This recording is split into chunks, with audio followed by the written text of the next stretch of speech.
यानी कि पहले अद्वैत के निमित्त से रिद्धियां सिद्धियां खुलने के कारण अनुभव बनने लगते हैं, जिसे आप याददाश्त कहते हो, वो बनने लगती है। अनुभव बिल्ड होते हैं रिद्धियों सिद्धियों से, एक्सपीरियंसेस बनते हैं, तभी आप अपने पुराने एक्सपीरियंसेस को निर्जड़ कर पाते हो, उसकी जड़ें खोल पाते हो।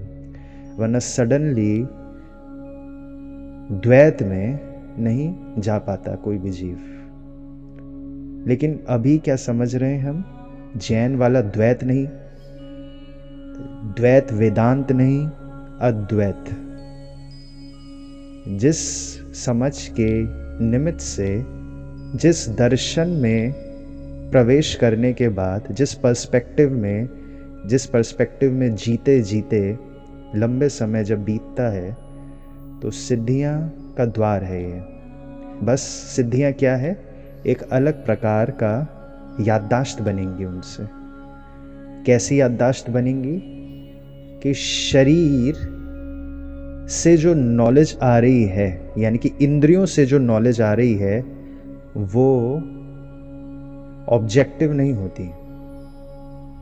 आप अपने हिसाब से अपने शरीर को बदल सकते हो, जिस कारण से आपको शरीर एक कपड़े की तरह दिखने लगता है। अपने हिसाब से आप कपड़े बदल पाते हो। तो ये सिद्धि रिद्धियों से ऐसे अनुभव बनने लगते हैं। और सिद्धि रिद्धि क्या चीज़ है? सिर्फ आपके नए अनुभव के कारण, नई याददाश्तों के कारण अब आप नए कम डर वाले बिलीफ सिस्टम्स में रह पाते हो। यानी कि बिलीफ सिस्टम्स क्या है? आपका घर है, मकान जिसे आप कहते हो, वो आप उसमें नहीं रह रहे होते हो। आप घर जो आपका है वो बिलीफ सिस्टम्स में रहते हो। तो इसलिए अद्वैत समझ में आए, सिद्धियां क्या चीज़ हैं वो आप अनुभव कर पाओ, तभी कभी द्वैत पे प्रवेश हो पाता है। द्वैत वेदांत नहीं कह रहे हम, फिर से द्वैत कह रहे हैं, द्वैत। अब हम त्रिपुरा रहस्य के 14th चैप्टर के आखिरी के कुछ श्लोक समझते हैं। एक्सट्रीमली इम्पॉर्टेंट है, ध्यान से समझिएगा। ये त्रिपुरा रहस्य में बहुत सारी नई टर्मिनोलॉजीज हैं जिनको याद करना एकदम से कोई भी ज़रूरी नहीं है। उदाहरण के लिए परम शिव किसे कहते हैं, शिव क्या होता है, शक्ति क्या होता है, सदाशिव क्या होता है, ईश्वर फिर क्या होता है, फिर शुद्ध विद्या क्या होता है, धर्मी क्या होता है, धर्म क्या होता है, माया क्या होता है, फिर पुरुष क्या होता है, फिर प्रकृति क्या होता है, फिर अव्यक्त क्या होता है। तो ये सारी की सारी टर्मिनोलॉजीज हैं। ये धीरे धीरे अगर याद भी हो जाएंगी तो बहुत ही अच्छी बात है, लेकिन एकदम से कोई याद करने की ज़रूरत नहीं है। हो सकता है कुछ जब आप ये पढ़ते जाएंगे, समझते जाएंगे, तो धीरे धीरे याद भी होने लग जाएं। जैसे जैन के कितने सारे शब्द आपको याद हो रहे होंगे कि निर्जरा क्या रहा है, कर्म कितने प्रकार के रहे हैं, द्रव्य क्या है, तत्व क्या है, मिथ्या दृष्टि क्या है, गुणस्थान क्या है। तो अब आपको कॉम्प्लिकेटेड नहीं लगता होगा। और ये याद होने से आपके नए संस्कार बनते हैं, नई संगत बनती है। ऐसा कभी आपको भविष्य में, अगले जन्मों में जीव मिले, जन मिले जो ये शब्द कहेगा, तो अगर आपके इन शब्दों को लेके संस्कार गहरे हो गए तो आपको उस जीव से आकर्षण होगा, मित्रता होगी, संगत बनने में सरलता होगी, नई संगत बनने में। तो नए शब्दों के संस्कार डलते रहना भी बहुत ज़्यादा ज़रूरी होता है। तो अब जो शब्द हमने इतने सारे कहे हैं, परम शिव, शिव शक्ति, सदाशिव से लेकर अव्यक्त तक, ये क्या है? ऐसे समझें कि जब आपका संसार शुरू हुआ, आपका, या फिर संसार ही शुरू हुआ, उससे पहले सिर्फ एक चीज थी, परम शिव। क्योंकि ये अद्वैत है, यानी कि पुद्गल या फिर ऐसे समझे जीव और अजीव एक ही चीज है। यहाँ पर द्वैत में जीव और अजीव ये दो अलग अलग चीज होती हैं। अभी यहाँ पे कहाँ से होता है अद्वैत में? शिव और शक्ति एक ही चीज है शुरुआत से। शक्ति यानी कि द्वैत में अजीव का हिस्सा है, यानी कि जो बदलता है, जो कंपित होता है, जो पौद्गल है, जो पैदा होता है और फिर गलता है। यहां पर अद्वैत में ये अलग चीज नहीं है, ये एक ही चीज होता है। क्यों? क्योंकि अद्वैत के तरीके से ही सिद्धियां रिद्धियां खुल सकती हैं, लेकिन अद्वैत अपने आप ही द्वैत में भविष्य में बदलता है, तब मोक्ष प्रकट हो पाता है। उसको क्या कहते हैं? योग की ग्रंथि भी खुल गई। अद्वैत से आप योग की तरफ जाओगे, यानी कि ऐसी आपकी नॉलेज होगी कि आप पूरी दुनिया को एक बीज में देख पाओगे, क्योंकि अद्वैत है। अब सारी की सारी नॉलेज एक लकीर में आप देख पाओगे। ऐसी नॉलेज का कोई फ़ायदा नहीं है जिसमें आपको अलग अलग भटकाव हो, अलग अलग तरीके से पढ़ना पड़े। तो इसी नॉलेज के, संसार को जानने के लिए, तो इसी नॉलेज के विपरीत एक वाली नॉलेज आती है अद्वैत कि अब हमें एक नॉलेज बताओ जिसको अगर हम सिद्ध कर लें तो हमें शरीर का भी ज्ञान आ जाए, हमें बीमारी का भी ज्ञान आ जाए, हमें एग्रीकल्चर का भी ज्ञान आ जाए, हमें युद्ध का भी ज्ञान आ जाए, हमें आर्किटेक्चर का भी ज्ञान आ जाए, जितनी कलाएं होती रही हैं सारी कलाओं का ज्ञान आ जाए। एक चीज़ बताओ, ऐसा नहीं बताओ कि कलाओं का ज्ञान चाहिए तो कलाएं सीख लो, कुकिंग सीखनी है तो कुकिंग अलग से सीखनी पड़ेगी, पेंटिंग अलग से सीखनी पड़ेगी। ऐसी नॉलेज हम नहीं चाहते। हमें चाहिए कि वो क्रक्स चाहिए। वो क्रक्स क्या है? जो हम जिस क्रक्स पे हम ट्रैवल करते जाएं, तो अब दुनिया की कोई भी चीज़ को परफेक्ट करने के लिए हमें इशू ना हो। जैसे कोई खिलाड़ी है तो वो समझता है कि शरीर में कुछ हिस्से हेल्दी होने चाहिए और वो सेहतमंद हैं, तो वो फिर जिसके कारण फिर सारे स्पोर्ट्स खेल पाता है, सारे स्पोर्ट्स जल्दी सीख पाता है। वैसे ही ये ऑल इनकम्पासिंग नॉलेज की खोज को बहुत एक्सटेंड कर दिया जाता है, अपने लिमिट्स पर पहुंचा दिया जाता है, तो वो होता है योग में आ गया, कोई योगी बन गया। और योगी बनने के लिए अद्वैत का ही मार्ग है। योगी बनने के लिए यानी कि अब योग का मतलब समझिएगा कि अब ऐसा नहीं है कि कोई भी चीज आपसे बाहर है। अब हर चीज योग में आ चुकी है, अलाइंड हो चुकी है, अब अलग अलग नहीं है। ये आप क्या समझ रहे हो कि अद्वैत क्यों बनाया गया? इसी अंडरस्टैंडिंग से लोक आकाश का ज्ञान आता है, यानी कि अवधि ज्ञान आता है। इसी अंडरस्टैंडिंग से कॉज एंड इफेक्ट की नॉलेज आती है।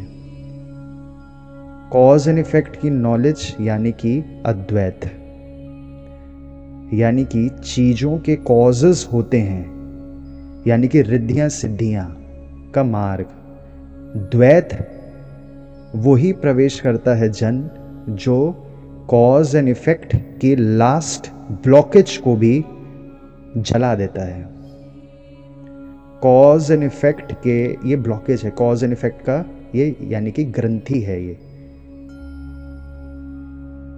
अभी आप जिस स्थिति में हो, अभी आपको कॉज एंड इफेक्ट की नॉलेज रिसीव करनी है, जिससे आपको सिद्धियां रिद्धियों की तरफ बढ़ोगे। और फिर उसके बाद कॉज एंड इफेक्ट की नॉलेज यानी कि योग की नॉलेज भी जला देनी है, तब जाकर अयोगी बनोगे।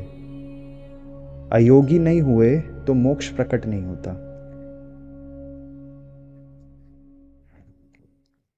अब सब चीज सबसे पहले क्या थी? परम शिव। और उसी में हलचल होना शुरू हुई, और हलचल होते होते क्या चीज बनी है? चिति। परम शिव में हलचल होना शुरू हुई है शिव और शक्ति के कारण, और उसी हलचल से क्या चीज बनी है? चिति। चिति यानी कि प्रकाश, यानी कि ज्ञान। जिस चिति से आप अभी जान पा रहे हो वो चिति सिर्फ ज्ञान, सिर्फ ऑब्जर्वेशन भी तो बननी चाहिए। ऑब्जर्वेशन क्या ईंटों से बनती है? ऑब्जर्वेशन क्या प्लास्टिक से बनती है? ऑब्जर्वेशन की एबिलिटी, एक गुण, ऑब्जर्वेशन का गुण कहाँ से आया? तो उस ऑब्जर्वेशन यानी कि प्रकाश की स्थिति को क्या शब्द दिया? चिति। अब चिति जड़ता को प्रकाशित करेगी। जब चिति जड़ता को प्रकाशित करेगी तो प्रकृति बनने लगेगी। यानी कि प्रकृति ऐसा नहीं है कि पहले से मौजूद है। अगर आपने या पूरी ह्यूमन रेस ने कभी पेड़ को जाना नहीं, ऐसे उदाहरण से समझें, एकदम एंड में आ गए हम, कि ह्यूमन रेस ने कभी भी पेड़ों को जाना ही नहीं, पेड़ों पे प्रकाश नहीं गया तो प्रकृति एग्जिस्ट या फिर पेड़ एग्जिस्ट नहीं करेंगे। जिस जिस हिस्से को जाना ही नहीं गया तो वो क्या है? जड़ है, अभी अव्यक्त है, वो अभी एक्सप्रेस ही नहीं हुआ, व्यक्त ही नहीं हुआ, अभी उस पे प्रकाश ही नहीं पड़ा।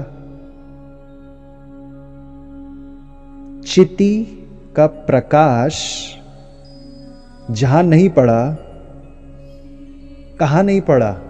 हर जगह, जहां पर भी नहीं पड़ा वो हिस्सा क्या है? जड़, अव्यक्त। जड़ शक्ति यानी कि अव्यक्त है, अभी जाना ही नहीं गया उसे। आप कहते हो ना कि हमें ऑब्जर्वर में स्थित कैसे हो जाएं, हमेशा साक्षी में कैसे रहें।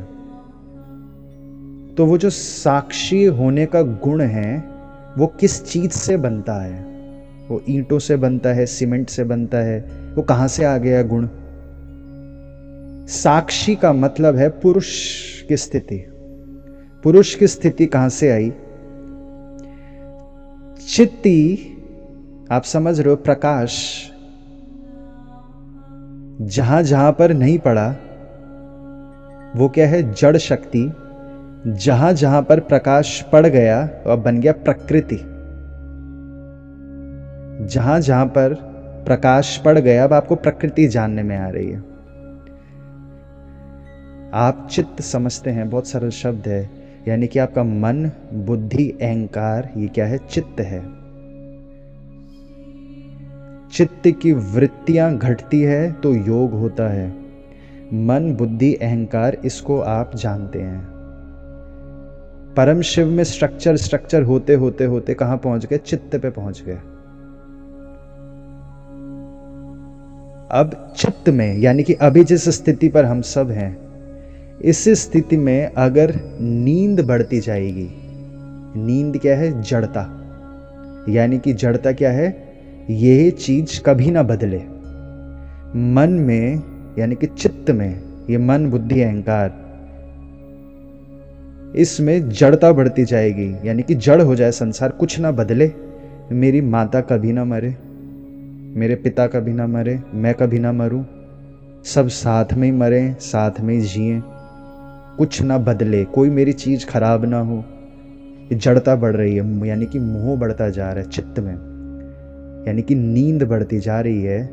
तो वही चित्त कहाँ पहुंच जाएगा?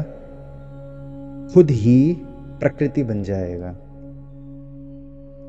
यानी कि आप ही अभी कुछ जन्मों बाद प्रकृति बन जाओगे, यानी कि आलू बन जाओगे। हाँ, आलू बन जाओगे, यानी कि निगोद के जीव बन जाओगे। ये डायरेक्शन है। मोह बढ़ने से किस तरफ जाता है? इंद्रियां खराब होना शुरू हो जाती हैं। 5वीं इंद्री खराब होगी, फिर चौथी भी गायब, फिर तीसरी भी गायब। जन्म बदलते जा रहे हैं, एक जन्म में नहीं, बहुत सारे जन्म, असंख्य जन्म नीचे गिरता जाएगा, गिरता। अब चौथी इंद्री, तीसरी इंद्री भी गई, दूसरी भी गई, और फिर निगोद बन गए। यानी कि निगोद कैसा चीज हुआ? आलू, जो साथ में आलू में अनंत असंख्य जीव हैं, वो साथ में जीते हैं, साथ में मरते हैं। ऊपर ऊपर ऊपर जा रहे हो तो क्या जानने में आता है कि ये तो बदलता रहता है। कोई पहले पैदा हुआ है बच्चा, वो हो सकता है पहले ही मर जाए। ये जान पा रहे हो, संसार का स्वरूप जान पा रहे हो, और उससे भी बाहर आते आते जा रहे हो, तो जड़ता की तरफ नहीं जा रहे। अब आप कहाँ जा रहे हो? पुरुष के प्रति, पुरुष के तरफ जा रहे हो, साक्षी की तरफ जा रहे हो, और वही पुरुष में और आपका प्योरिटी बढ़ते बढ़ते बढ़ते परम शिव की तरफ चले जाओगे। अभी आप किस स्थिति में हो? पुरुष की स्थिति में हो, चित्त को ऑब्जर्व कर रहे हो। चित्त में जड़ता बढ़ती गई तो खुद ही वो प्रकृति बन जाएगा, यानी कि अब कुछ भी जानने में नहीं आएगा। उसी जीव को, वही जीव को कुछ भी जानने में नहीं आएगा। बिल्कुल नो एक्सेप्टेंस वाली चीज से ही जड़ता है। नो एक्सेप्टेंस यानी कि मोह के कारण पुरानी चीज ना बदले, नई चीज हम एक्सेप्ट नहीं कर पा रहे, नई कंडीशंस एक्सेप्ट नहीं कर पा रहे हैं। जैसे किसी की डेथ होना तो नॉर्मल है कि थोड़ा थोड़ा दुख तो होगा ही, थोड़ा थोड़ा दुख तो होता ही है, मोह है। लेकिन फिर एज इट इज जानना, यही संसार है, यही संसार है। और वो बहुत खूबसूरत है संसार, इसमें कोई खराबी नहीं है संसार में। सब चले जाते हैं, आते हैं, चले जाते हैं। जड़ता बढ़ती गई तो प्रकृति भाव, जड़ता घटती गई चित्त में तो पुरुष। एक तरफ चित्त आपको पुरुष की तरफ ले जाएगा और एक तरफ चित्त आपको प्रकृति की तरफ ले जाएगा। भाव जैसा होता है उसी भाव से 9 कर्म यानी और फिर द्रव्य कर्म बनता है। यानी कि जैसा भाव आपका है वैसा द्रव्य अब आपको जानने में आने लगेगा। भाव कर्म, 9 कर्म, द्रव्य कर्म। भाव अगर आपको ऐसा लग रहा है कि सब कुछ बहुत खूबसूरत है तो इनएविटेबली सब कुछ खूबसूरत ही होगा। और आपको सब कुछ ही खराब दिख रहा है भाव कर्म में, तो द्रव्य भी खराब ही हो जाएगा। ये तो हुआ चित्त से पुरुष की तरफ गए, यानी कि एक्सेप्टेंस बढ़ती गई, और चित्त से प्रकृति की तरफ गए, यानी कि जड़ता बढ़ती गई। अभी पूरा संसार जो अभी आपको जानने में आ रहा है, चित्त की स्थिति से देख रहे हो आप संसार को, तो अभी ऐसा लगता है कि ये सब मैं नहीं हूं। नींद खुलते खुलते आपको जानने में आने लगेगा कि सिर्फ टच की इंद्री का ज्ञान तक आपका शरीर है, ये बात झूठ है। आपका शरीर या फिर कहें आपका ज्ञान जहां तक जानना हो रहा है वहां तक है। बस टच की इंद्री से मोह अत्यधिक है क्योंकि अनादिकाल से वो साथ में ही रह गई है। ऐसा वक्त हुआ है कि जब आपकी आंखें नहीं थी, इस जन्म में भी आंख बंद कर लेते हो, और इस जन्म में भी कान, और जब आप 4 इंद्रिय जीव को जाना तब कान नहीं थे, तो आप कानों के ज्ञान को भी अपना नहीं मानते, स्मेल के ज्ञान को भी अपना शरीर नहीं मानते। वहां तक हूं मैं। लेकिन आप अभी सिर्फ टच के ज्ञान को ही अपना शरीर मान पाते हो, और फिर उसके अंदर तो दुनिया बन जाती है कि छू पा रहे हैं ना, ये तो फील हो रहा है, तो आपको स्मेल भी और साइट भी फील ही हो रही है। वो भी भाव के रूप में ही जान रहे हो, वो आप कोई अलग रूप में नहीं जान रहे हो। लेकिन अभी इतना अत्यधिक मोह होने के कारण टच की इंद्री की महिमा है अत्यधिक महिमा है, जिसके आगे पीछे अपना स्वरूप नहीं दिख सकता। फिर अभी पंचम काल है, तो अभी संगत भी नहीं होगी। अभी आपको ऐसे जीव नहीं दिखेंगे ज़्यादा जो शरीर छोड़कर दीवार के आर पर चले गए, वो समझाएं अपना स्वरूप। तो अभी अपनी अनुभूति गड़बड़ है, अभी लगता है हम शरीर ही हैं बस। असल में जहाँ तक जानना हो रहा है वहाँ तक आप हो। तो अब आपको हर जगह तो अपने को नहीं देख रहे, तो क्या क्या दिख रहा है आपको? हर जगह प्रकृति तो दिखती है। आप शिमला जाओगे या कहीं तो देहरादून जाओगे तो आप कहोगे कि कितना अच्छी प्रकृति है यहाँ की, तो प्रकृति का लुफ्त है। क्या कहा उसे इस ग्रंथ में? नींद है कि वो तुमसे बाहर है, वो तुम ही हो। जितनी नींद बढ़ती जाएगी ज्ञान घटता जाएगा, सरल सी बात है, जड़ता बढ़ती जाएगी। नींद खुलती जाएगी, जानने में आएगा कि मैं शरीर के भी बाहर हूँ, हर जगह ही मैं हूँ, चांद भी मैं ही हूँ, चांद तक ज्ञान जा रहा है वहाँ भी मैं हूँ। और मोह छूटेगा एक इंद्री का, पहली इंद्री का घटेगा और समता बढ़ेगी सारी इंद्रियों के ज्ञान की तरफ। ऐसा नहीं कि मोह से देख रहे हैं पहली इंद्री के, टच की इंद्री के ज्ञान को, सिर्फ वही जानना चाह रहा हूँ मैं, वही मेरा रिश्तेदार है, टच की इंद्री का ज्ञान। और साइट की इंद्री का ज्ञान के बारे में मैं नहीं जानना चाह रहा कुछ भी। तो फिर तो नहीं जानने में आएगा अपना स्वरूप और जगत भ्रमण नहीं हो पाएगा। फिर शरीर जहाँ तक टच की इंद्री फील हो रही है वहीं तक आप अपने को मानोगे अब मैं गया यहाँ पे। तो अभी हमने समझा, बहुत सारे स्टार्टिंग में बहुत सारे शब्द थे, परम शिव, शिव शक्ति, सदा शिव, ये सब ये क्या है? परम शिव कहाँ है? सबसे स्टार्टिंग है ये शब्द, सबसे स्टार्टिंग है। इसी में स्ट्रक्चर्स ऐड होते होते, या फिर ऐसे कहें कि शुरुआत हुई दुनिया की, संसार की, तो उसी का हिस्सा बना शिव। परम शिव का ही हिस्सा है शिव। अभी शक्ति नहीं आई है। अब उस शिव का कटा फटा रूप, ये हम ग्रंथ की भाषा में कह रहे हैं, शिव का कटा फटा रूप, यानी कि शिव में भी स्ट्रक्चर्स आने लग गए हैं। अब लहरें उठने लग गई है ना। अब क्या हुआ? वो शक्ति। लहरें शांत हुई, नदी की तो शक्ति कहां गई? नहीं होगी फिर कोई शक्ति। और शिव और शक्ति एक ही है क्योंकि अद्वैत है। तो अब परम शिव के बाद आया शिव और शक्ति। शक्ति शिव की ही कंपन है कि यही जड़ता बढ़ते बढ़ते माया पैदा होने लगती है। माया क्या है? परतें, एक के बाद एक। कोई जड़ता बढ़ रही है। अब आपको लग रहा है कि पेड़ आपसे बाहर हैं, यही तो लगता है पेड़ हमसे बाहर हैं, सब बाहर बाहर है। तो वो माया की परतें ऐड होती जाएंगी जितनी जड़ता बढ़ेगी, यानी कि जितना मोह बढ़ता रहेगा। देखें, ये इम्पोर्टेंट हमने समझा है, दोबारा से हम किताब से पढ़ देते हैं कि चिति की प्रमुखता के कारण चित्त ही पुरुष है। चिति यानी कि प्रकाश की प्रमुखता के कारण चित्त ही पुरुष है, और जड़ता की प्रमुखता से यही चित्त ही प्रकृति के रूप में परिणत हो जाती है। समझ पा रहे होंगे कि आप अभी किस स्थिति में जान रहे हो संसार को? चित्त के रूप में। इसमें प्रकाश, अभी देखें, आपको अपना शरीर, जो आपका मनुष्य है, मनुष्य का शरीर है, इसमें सबसे अधिक प्रकाश है। यानी कि जानना, आप सबसे ज्यादा किसको जान पा रहे हो? मनुष्य के शरीर को।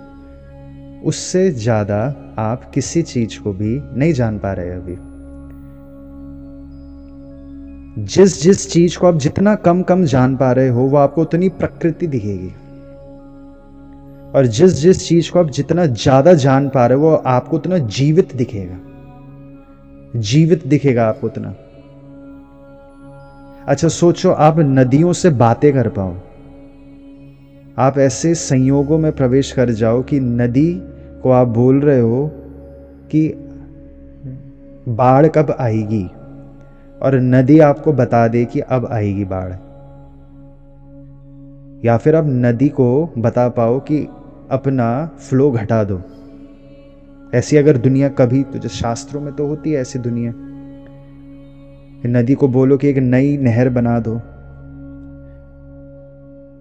भी धीरे धीरे आपको ये सब जानने में आएगा कि सब संयोगवश है, कि जब नई नहर बननी ही होती है तभी एक पंच इंद्रिय संगी जीव वहाँ पर पहुँचता है और उसको भी ये विचार जानने में आता है कि नई नहर बन जानी चाहिए और नई नहर बननी ही होती है। सब संयोग है। और पंच इंद्रिय संगी जीव यानी कि मनुष्य बोलेगा नदी से और नदी इंटरेक्ट करेगी। अभी संयोग में नहीं दिखेगा सिद्धि रिद्धि की स्थिति में, अभी सिद्धि रिद्धि की स्थिति में दिखेगा कि हम नदी से इंटरेक्ट कर रहे हैं, क्योंकि इंटरेक्शन की गणित समझ रहे हैं ना। सिद्धि रिद्धि इंटरेक्शन की नॉलेज है, कंप्लीट नॉलेज इंटरेक्शन की, कॉज एंड इफेक्ट की नॉलेज सिद्धि रिद्धि है। तो अभी जिससे आप इंटरेक्ट नहीं कर पा रहे वो आपको जड़ प्रकृति दिखती जाएगी धीरे धीरे। तो फिर से हम दोहराएं कि चित्ती की यानी कि प्रकाश की प्रमुखता के कारण यह चित्त ही पुरुष है, और जड़ता की यानी कि अव्यक्त की प्रमुखता की वजह से ही यह चित्त प्रकृति हो जाता है। गहरी नींद में यह प्रकृति है और जगने पर यही चित्ती है।